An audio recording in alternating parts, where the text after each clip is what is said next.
C'est ça qui fait un chrétien. Et là-dedans, il y a des juifs, il y a des non-juifs, il y a des gens circoncis, il y a des gens qui ne le sont pas. Donc on est dans une expérience communautaire tout à fait post-religieuse, où le religieux n'est plus la définition du groupe. La catastrophe de l'Église, c'est la religion.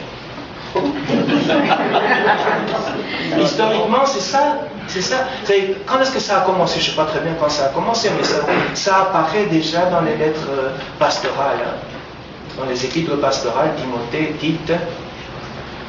On voit déjà apparaître l'organisation, les normes, l'image. Il faut être bien vu, il faut se porter très bien avec les autorités, parce que sinon, ils vont nous persécuter. Alors que jadis, la persécution était le critère de la cohérence de l'Église. Bien.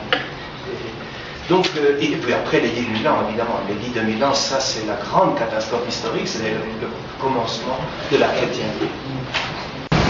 La foi n'entre pas par la tête, elle n'entre pas par les sacrements, elle entre par les pieds. La foi commence avec les pieds, c'est-à-dire en suivant ce Jésus qui est complètement fou. Il faut retrouver la foi des pieds. Cette suite ignorante de Jésus, sainte ignorance, il faut retrouver la sainte ignorance. Des pieds, cette fois, monte au cœur. Notre cœur était ardent quand il nous parlait.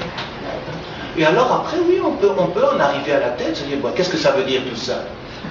C'est un peu ce qu'on est en train de faire. Mais si ce que je vous dis ne vient pas des pieds et n'est pas passé par le cœur, ne m'écoutez pas. Ne m'écoutez pas. Le prieur de Tibérine, vous avez vu certainement le film,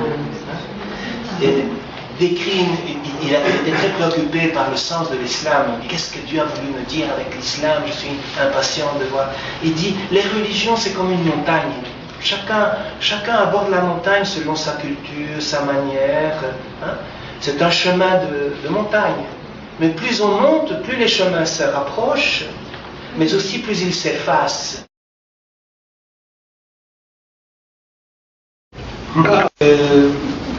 Je ne crois pas que ce que nous vivons dans la société d'aujourd'hui soit des illusions de changement. Je crois que vraiment, il y a quelque chose qui se passe, qui est radicalement nouveau. Je pense que même Dieu ne s'y attendait pas.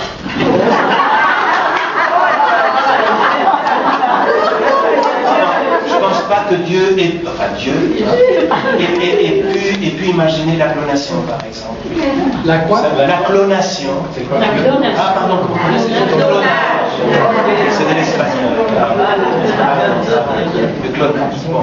Donc, je crois que vraiment quelque chose de radicalement neuf est en train de se passer, d'inédit, et que si nous ne prenons pas conscience, nous allons à la dérive. Simplement, nous allons continuer dans un monde qui n'existe plus. Simplement.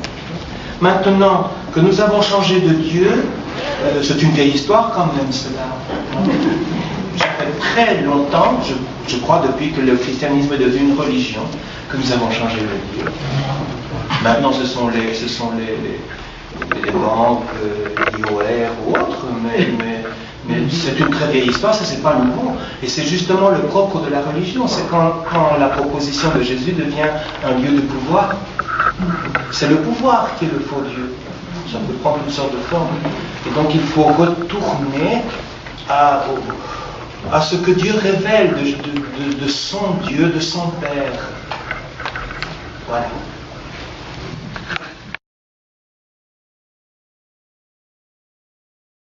Même Jésus ne parle pas de sa relation. Il ne parle pas de sa relation, il la manifeste. C'est très typique à propos de notre Père. Quand les disciples demandent à Jésus « Apprends-nous à prier », c'est parce qu'il ne l'avait pas fait. Sinon, ils n'auraient pas demandé quelle heure après. Quand il dit « Mais les autres, là, Jean-Baptiste, il a appris à prier. Et toi, tu ne nous as même pas appris à prier. » Donc ça veut dire qu'il n'en avait pas parlé. Il l'avait montré. Et je crois qu'aujourd'hui, c'est pour ça que je propose le chemin apophatique, la théologie négative. Je crois qu'il n'y a pas à parler de Dieu, ni même de ma relation à Dieu. Il faut avoir beaucoup de pudeur. à ce sujet-là. Jésus en avait énormément. Une telle pudeur que même sur la croix lui-même ne savait plus très bien où est-ce qu'il est. Mais il le manifestait. Donc il faut, je crois, trouver ce chemin de la révélation, de la manifestation d'une relation. Son père, c'était quoi? Il parle d'une... Bon, d'abord, il n'en parle que quand on le lui demande. Hein. Sinon, il n'en parle pas. C'est pour ça que les disciples demandent, mais montre-nous comment tu fais, puisqu'on a l'impression que ça te fait vivre. Il en parle à ce moment-là au Notre Père, mais tout à fait dans l'intimité parce qu'on le lui demande, et puis il en parle à la dernière scène, mais tout à fait aussi dans l'intimité. Tout à fait dans l'intimité. En tout cas, il ne dit pas des choses sur Dieu. Il ne dit jamais des choses sur Dieu.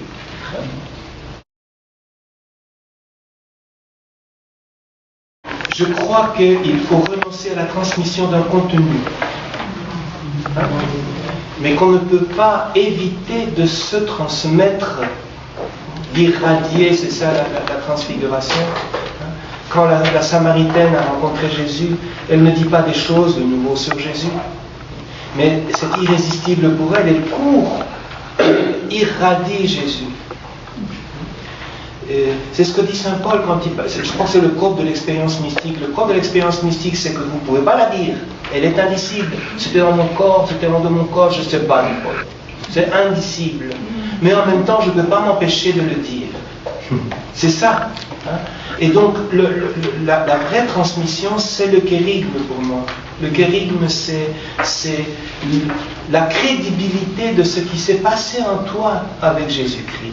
Ce que Jésus opère en nous, pas dans l'autre. Puis c'est vrai qu'on a l'impression qu'ils vont chercher dans des tas de choses d'Orient, de je ne sais plus quoi, ce qui est là, dans l'Évangile, ce qui est dans Jésus, mais c'est pas grave ça, vu qu'ils le trouvent. Hein? Mais ce qui serait grave, c'est qu'on n'irradie pas.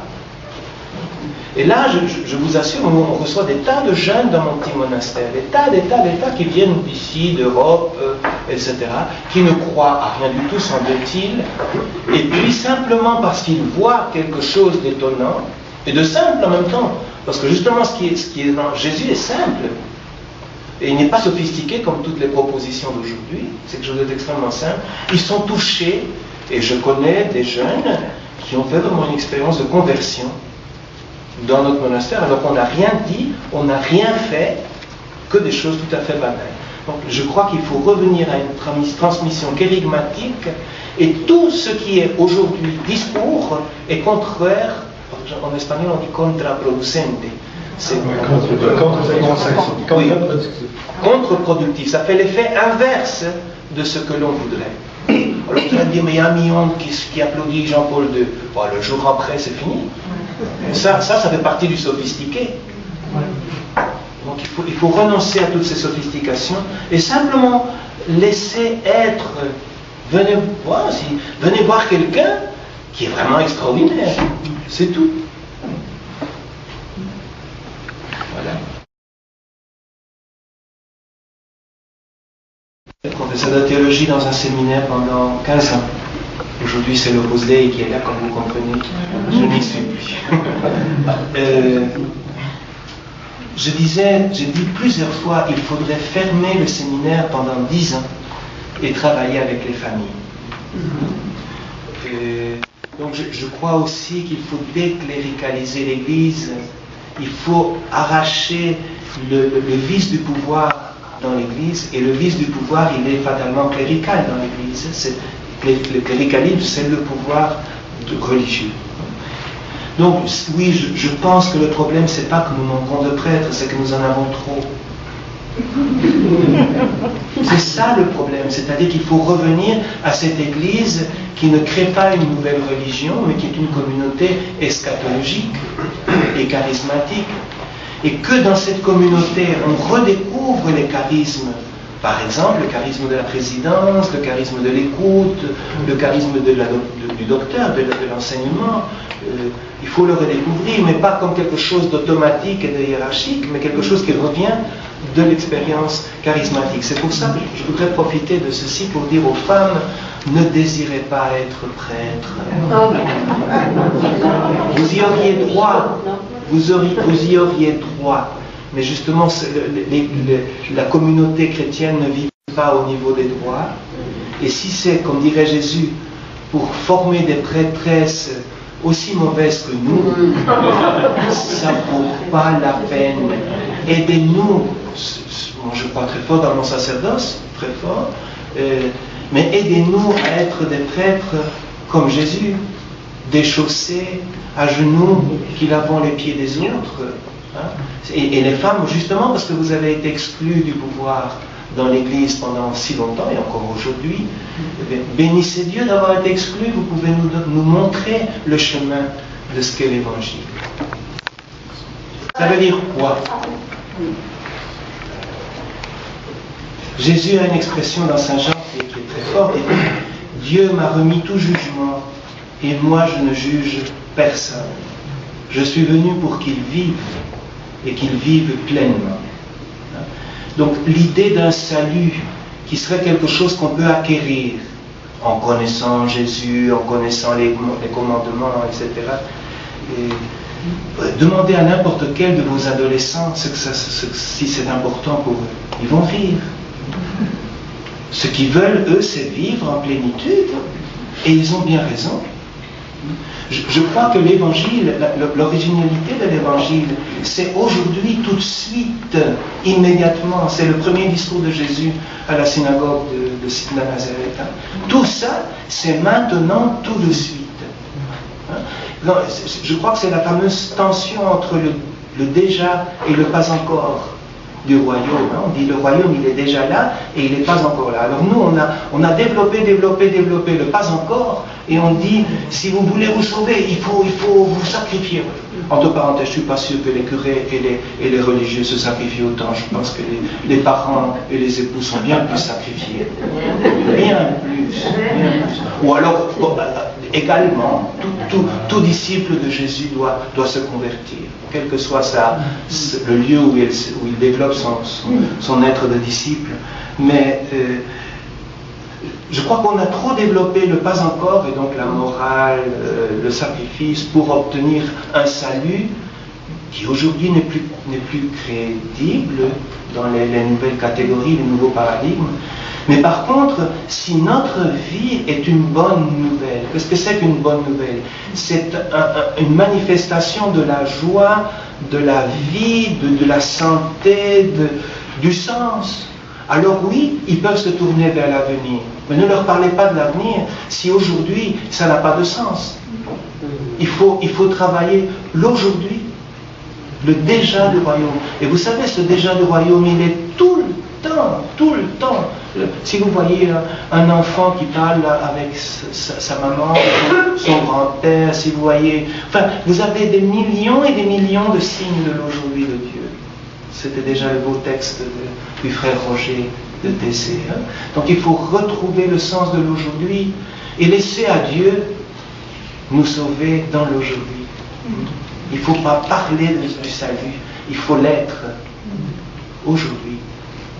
Il y a deux choses, il y a d'abord ce que je pense du pape François, et puis il y a toute cette question des nouveaux exclus, je dirais. Bon, d'abord ce que je pense du pape François, je vais être très religieux ici, et je vais vous dire que j'ai consacré tout mon carême à prier pour qu'il y ait quelque chose qui se passe dans l'Église. Au moment où c'était justement le conclave, etc. Je ne sais pas si c'est ça, je suppose qu'il y en avait d'autres qui faisaient la même chose. Mais je pense d'avoir été écouté. Parce que ce qui se passe avec François, c'était tout à fait inédit, imprévisible. Hein.